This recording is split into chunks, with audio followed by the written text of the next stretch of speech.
Olá, galera, tudo bem com vocês? Sejam bem-vindos para mais uma aula de ciências e hoje a gente vai dar continuidade ao nosso assunto de plantas, falando sobre as pteridófitas. Na aula passada a gente conheceu as briófitas, particularmente, então nessa aula agora a gente vai conhecer as pteridófitas. Só um segundo para que eu consiga compartilhar os slides com vocês para darmos início à nossa aula.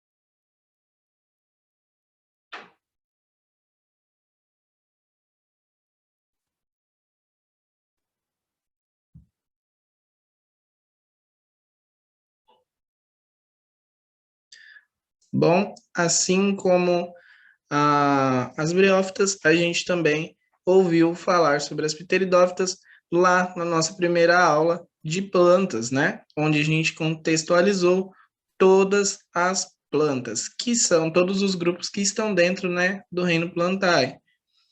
Recapitulando, que serão as briófitas, as pteridófitas, as gimnospermas e as angiospermas, da menos evoluída para a mais evoluída.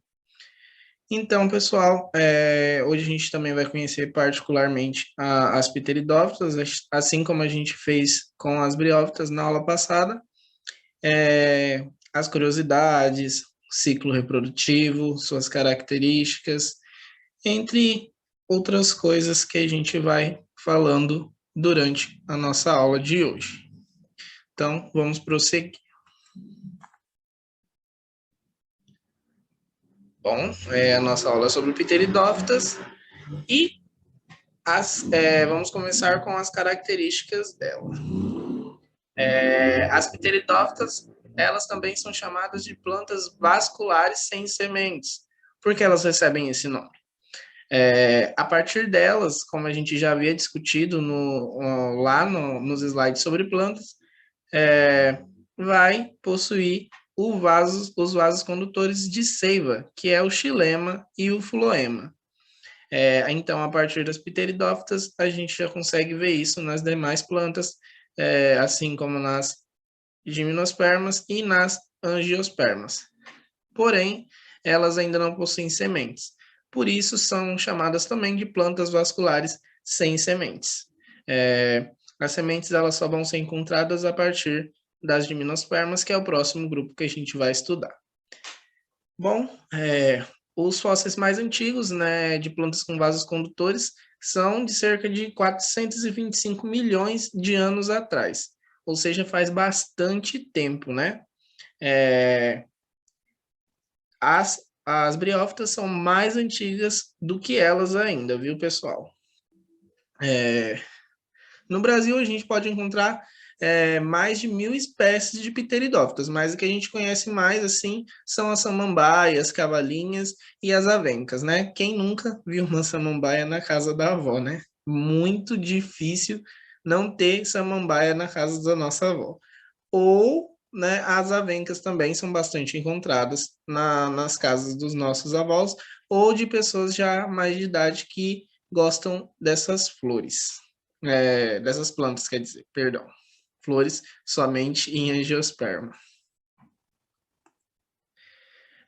O surgimento desses tecidos foi graças à lignina, né? E que vai garantir a resistência desses vasos condutores, do xilema e do floema. Nessa planta, a gente vai ver a alternância de gerações, onde aqui a fase dominante vai ser o esporófito. Lembra que lá nas briófitas, que a gente viu na aula passada, o gametófito, que era a fase dominante, né? Então, aqui o gametófito ele não é a fase dominante aqui se torna o esporófito. Prestem bastante atenção nessa parte, para que vocês não não se percam e confundam em comparação. Nessas plantas a gente consegue observar já a presença de raízes, caule e folhas verdadeiras. Lembra, pessoal, que nas briófitas a gente encontrava, porém, era falso, não era considerado raízes verdadeiras nem folhas verdadeiras, né? Lá a gente tinha os rizóides e os cilídeos, então não era considerado verdadeira, né? A raiz, no caso aqui, vai ser melhor porque ela vai conseguir nutrientes de uma forma mais fácil e também, né, agora com vasos condutores ela consegue ser uma planta de porte bem maior do que as briófitas. A gente vai ver durante a nossa aula de hoje. Nessas plantas a gente ainda tem a dependência da água para a sua reprodução, né? Porque ainda vai ter os os seres flagelados para que consigam fazer essa reprodução. Sem eles não é possível. Então, a dependência de água ainda é fundamental aqui nas pteridófitas, assim como nas briófitas. As pteridófitas elas vão ser encontradas numa grande variedade de habitat, em ambientes florestais e também áreas secas, mas como ela necessita de água, né, dependente de água para sua reprodução, é muito difícil você encontrar elas em áreas mais secas. Mesmo em áreas mais secas, ela vai precisar de água, viu, pessoal? Por isso é bem mais difícil a reprodução dela e para ela dar sequência, né? Então, pode acabar morrendo muito fácil, né?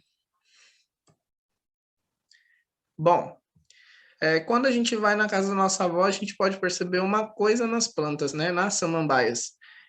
Debaixo das folhas a gente sempre vai fuçar, né? Porque criança é curiosa e não só as crianças, os adultos também. A gente vai especular e a gente acaba vendo aqueles pontinhos pretos, né? Debaixo da folha. E tipo esses daqui. Aqui eles ainda estão marrom, mas na maioria das vezes eles ficam bem, bem escurinhos, que já são quase a hora deles eclodirem, né? Explodirem para liberar os poros, mas eu vou explicar isso certinho para vocês já.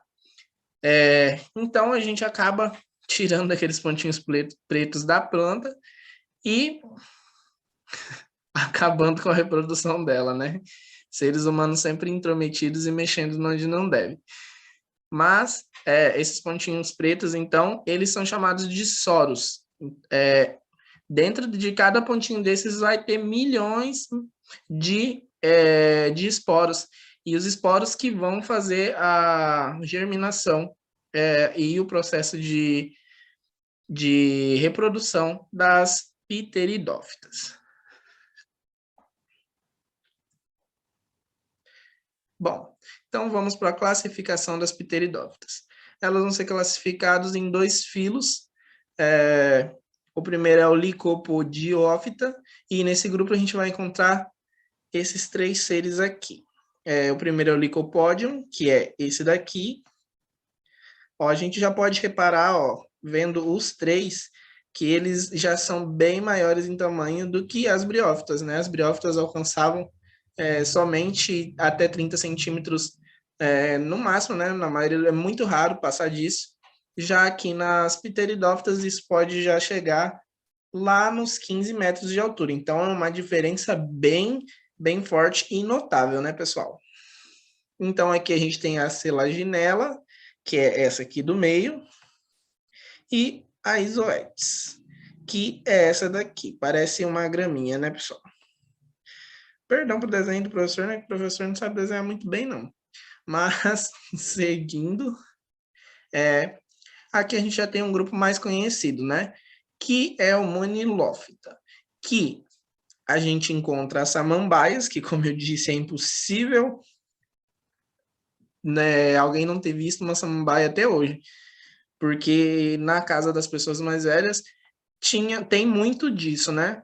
Hoje em dia diminuiu bastante, mas ainda na minha época, quando eu era mais novo, ia na casa das pessoas mais velhas, encontrava bastante dessas plantas em bastante vasos, desse jeitinho mesmo que tá aqui, gente, ó. Bastante vasos, as pessoas não colecionavam só um, não. Eles gostavam tanto que faziam, tinham vários espécimes dessa planta. E aqui do lado a gente tem o exeton, que são as famosas cavalinhas, viu, pessoal?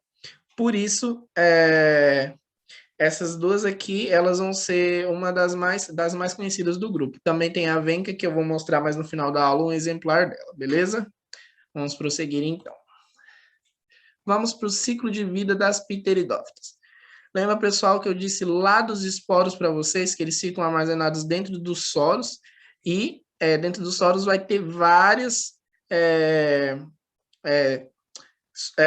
esporos dentro dele, né? Então, esse esporo aqui, ó, que fica dentro dos soros, ele é haploide e ele vai ocasionar a germinação, né? É isso daqui. Germinando, né, vai se originar o protalo. Protalo, ele parece um coração, gente. Para vocês memorizar, ó, esse daqui é o protalo. Sempre que vocês verem essa forma aqui nas pteridófitas, vocês saibam que é o protalo. Ele tem forma de um coração, é bem próximo a um coração. Essa é a fase gametofítica dele, ou seja, é a fase mais curta, de curta duração, e ela vai acabar se decompondo com o tempo, assim como lá nas briófitas, lembra que era a esporófita que acontecia isso, ela só surgia na fase da reprodução e depois ela deixava de existir, né? Então, aqui no protalo do gametófito, a gente vai encontrar as duas partes. Essa de cima aqui, ó, essa daqui, que vai ser a osfera, que é a parte feminina, né? E a de baixo aqui é a parte masculina da planta. Elas não se encontram, não ficam próximas, principalmente para não ocorrer germinação no mesmo do mesmo espécime, né? É mais fácil acontecer com outra planta para não ocorrer isso. A fase de abertura para soltar os anterozoides e tudo mais, tanto da parte do masculino quanto da feminina, né? Ele ocorre em tempos diferentes para não ocorrer a germinação, a fecundação, quer dizer, no mesmo tempo e do mesmo espécime. Aqui a gente vai ter o anterídeo e os anterozoides, né? Que os anterozoides vão ser igual os nossos espermatozoides, como eu já disse na outra aula. Então, por isso, eles são seres flagelados e precisam de água para se locomover. Sem a água, isso é impossível de ocorrer, pessoal. Por isso, eles são seres independentes são seres dependentes de água, perdão. Ocorrendo a fecundação, vai se tornar um 2N, né? Já vai ser diploide, ele já vai não vai ser mais um ser haploide e vai passar a ser diploide. Que formará o zigoto. Do zigoto, ele vai formar esse carinha aqui, ó, que é o esporófito, o que a gente conhece de samambaia, né? É essa folhinha. No início, ela vai ter essa aparência e o esporófito somente é diploide, viu, pessoal? A parte do protalo, que é o coração, lembra que eu falei para vocês? Sempre que vocês verem, ó, vai ser o coração. Perto da parte masculina vai ser onde vai nascer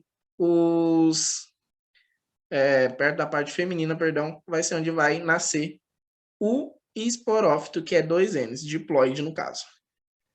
Bom, sendo daí, vai nascer o esporófito, que vai tornar a samambaia, né? Ele nasce essa folha e vai originando a samambaia que a gente conhece tipicamente. E na folha vai ter o esporângio, que é como se fosse o soros lá, tá, pessoal? Os soros. E dentro do soros vai ocorrer o processo de meiose. Meiose, no caso, vai ter a divisão e vai se tornar haploide de novo, só um N, e assim em diante vai ocorrer o processo de germinação das pteridófitas, pessoal. Espero que tenham entendido. Qualquer dúvida vocês podem me comunicar depois, para que a gente possa retirar ou voltar nesse tema para tirar maiores dúvidas de vocês. Agora vamos falar um pouquinho sobre as curiosidades das pteridófitas. Bom, as pteridófitas, elas foram as primeiras plantas que desenvolveram um sistema de transporte de seiva. Como eu disse, elas são as primeiras a ter vasos condutores de seiva, né? O xilema e o floema. Por isso, né, facilitou muito o desenvolvimento dela, né, para que ela conseguisse ter um porte maior e ter uma adaptação em diversos ambientes. Como eu disse, ela também já consegue se encontrar em ambientes mais secos. Por mais que dependente de água, né, ela ainda consegue se encontrar também em ambientes com pouca água. E elas são muito usadas na ornamentação e dá um bom valor para o mercado, né? É um espécime que eu gosto bastante, que é usado para esse meio, que é o samambaia-açu, que é esse carinha aqui bem grande, ó.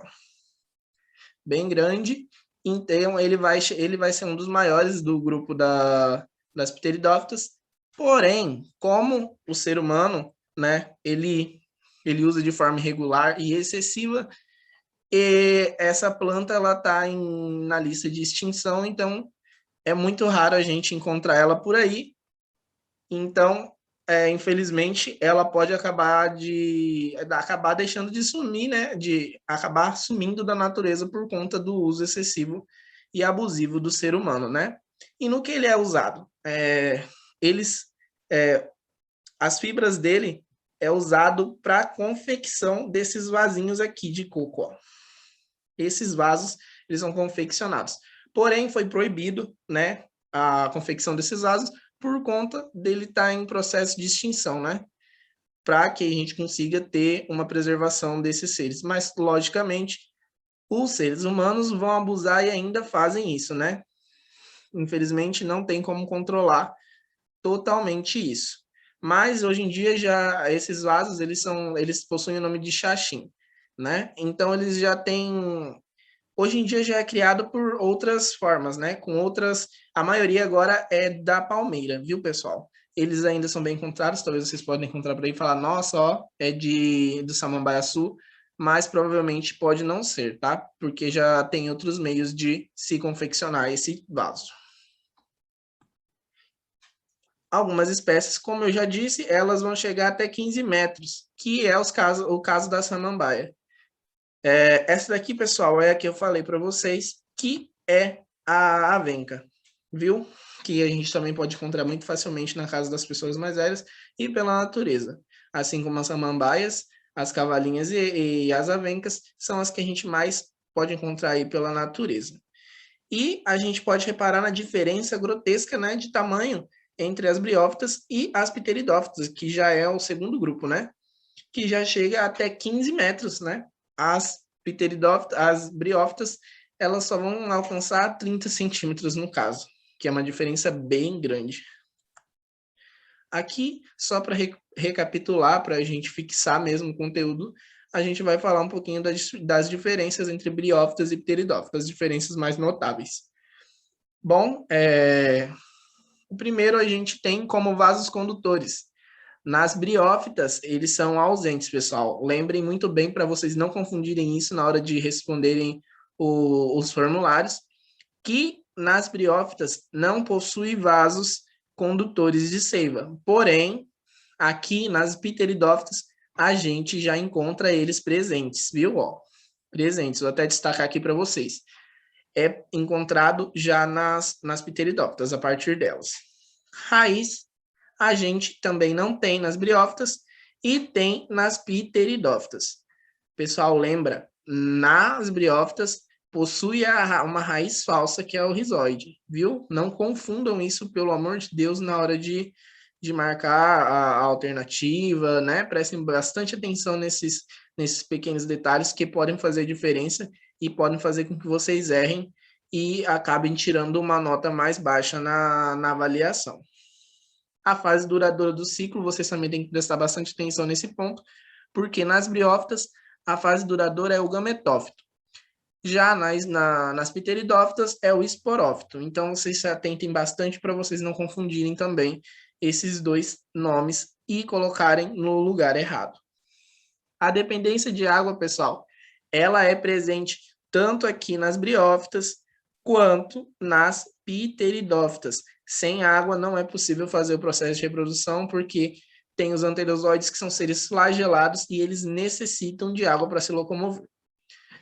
Bom, folhas, assim como eu disse sobre a raiz, as folhas também são ausentes, né, nas briófitas e presentes nas pteridófitas. Lá é uma falsa folha, se atentem a isso. Sementes, pessoal, não possui nem nas briófitas e nem nas pteridófitas. Isso só vai ser possível a partir das gimnospermas. Então, se atentem a isso para vocês não errarem. E a gente tem como exemplo de briófitas o mais claro, os musgos, né, que é o mais conhecido para a gente. E exemplos de pteridófitas, a gente vai ter avencas, samambaias e cavalinhas, né, que a gente pode encontrar por aí. Aqui estão as referências da onde eu peguei os conteúdos. Se vocês quiserem se aprofundar de uma maneira melhor, está aí para vocês. Hoje a nossa aula foi essa. Espero vocês para a nossa aula de gimnosperma. Só faltam somente 2 aulas para a gente concluir o nosso conteúdo de plantas.